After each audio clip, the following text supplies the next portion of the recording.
నమస్కారం. జీసీ ఆర్జవై వార్తలకు స్వాగతం. ఈనాటి ముఖ్యమైన వార్తలను మీ ముందుకు తీసుకొచ్చింది కె. జాహ్నవి. మొదటి సంవత్సరం ఆక్వాకల్చర్. మొదటిగా కళాశాల వార్తలు. విద్యార్థులు తమ వినూత్న స్టార్టర్ ఆలోచనను పంచుకునేందుకు వీలుగా మంగళగిరిలోని రతన్నాథ్ ఇన్నోవేషన్ హబ్లో 5 రోజుల పాటు బూట్ క్యాంప్ నిర్వహించారు.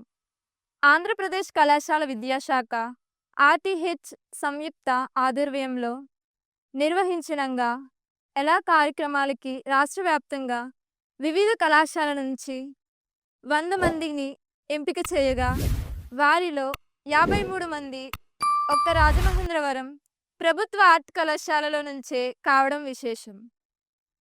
అంతర్జాతీయ వార్తలు. తమ దాడుల్లో ఇరాన్ దేశ నాయకత్వంతో పాటు అక్కడి సైనిక సదుపాయాలు, ఆస్తులు ధ్వంసమయ్యాయని అమెరికా అధ్యక్షుడు డొనాల్డ్ ట్రంప్ ప్రకటించారు.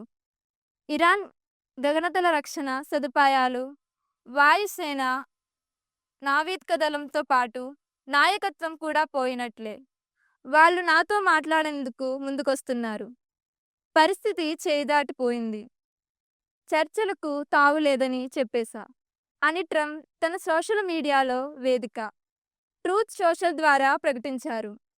ఇరాన్ నేతలు కోరితే వారితో చర్చలు జరుపుతానని గత ఆదివారం ట్రంప్ ప్రకటించిన సంగతి తెలిసిందే. ఇరాన్పై దాడి సమాచారాన్ని అమెరికన్ ప్రజలకు అందించే విషయంలో ఆ దేశ అధ్యక్షుడు ట్రంప్ ప్రజాస్వామ్య సంప్రదాయాలకు తితలోత్కదాల్చనే విమర్శలు వస్తున్నాయి. ప్రజా ప్రాధాన్యాన్ని ఆయన బేఖాతరు చేస్తున్నారనే ఆక్షేపణలు వినిపిస్తున్నాయి. యుద్ధానికి కారణాలేమిటన్నది ఇరాన్పై దాడులు ప్రారంభించిన 48 గంటల తర్వాత గానీ ట్రంప్ యంత్రాంగం ప్రకటించలేదు. జాతీయ వార్తలు. యూట్యూబ్లో మోదీ ప్రపంచ రికార్డు. 3 కోట్ల సబ్స్క్రైబర్లతో నెంబర్ 1 గ్లోబల్ లీడర్గా యూట్యూబ్ చరిత్రలోనే ఎవరికి సాధ్యం కాని రీతిలో 30 మిలియన్ల సబ్స్క్రైబర్ల మైలురాయిని దాటి ప్రధాని నరేంద్ర మోదీ డిజిటల్ రికార్డుల రారాజుగా నిలిచారు. హోలీ మనిషి జీవితాన్ని చూసే ఒక దృక్కోణం.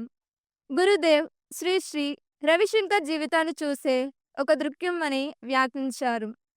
గురుదేవ్ శ్రీ శ్రీ రవిశంకర్ కోరికలు మనిషి దహించి వేస్తాయని, మనిషిపై కోరికలు ఆధిపత్యం చలాయిస్తాయని, అశాంతి ఒత్తిడికి దారిత తీస్తాయంటూ హోలీ సందర్భంగా గురుదేవ్ శ్రీ శ్రీ రవిశంకర్ సందేశాన్ని తెలియజేశారు. రాష్ట్రీయ వార్తలు.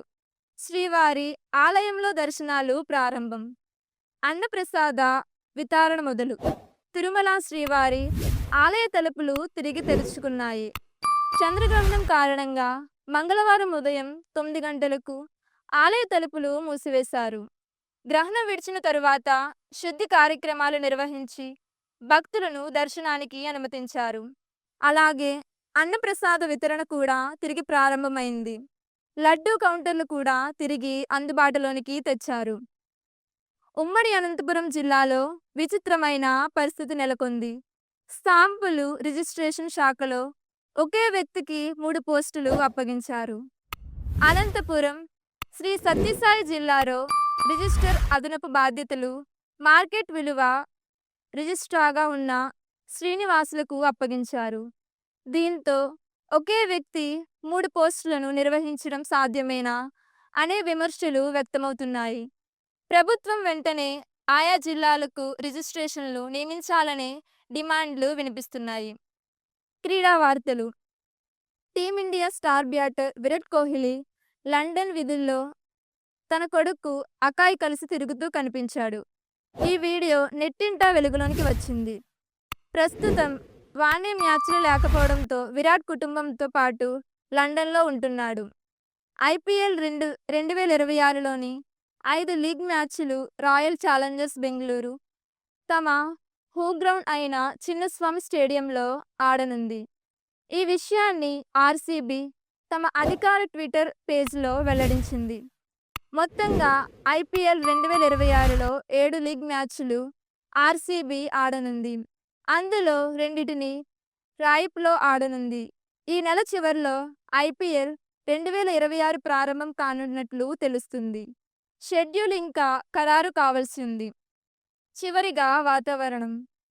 విస్తారమైన భౌగోళిక, విభిన్న నైసర్గిక ఆకృతి, వైవిధ్యమైన వాతావరణ పరిస్థితుల కారణంగా భారతదేశ వాతావరణాన్ని ఒకేలాగా వివరించలేము.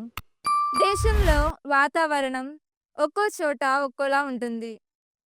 ఎల్ నినో ప్రభావంతో వాతావరణంలో కీలక మార్పులు సంభవిస్తున్నాయి. దీంతో జనం అల్లాడిపోతున్నారు. గత 3 సంవత్సరాలలో అత్యంత వేడి నెలగా ఈ ఏడాది ఫిబ్రవరి నెల రికార్డు సృష్టించింది. అంతేకాకుండా మార్చి కూడా మండే ఎండలు, తీవ్రమైన వేడితో ప్రారంభమైంది. ఈ సంవత్సరం వేడి గాలులు ఏ రికార్డులను బద్దలు కొడతాయో ఆందోళన వ్యక్తమవుతుంది. ఈ వార్తలు ఇంతటితో సమాప్తం. తిరిగి రేపటి వార్తలతో కలుద్దాం. నమస్కారం.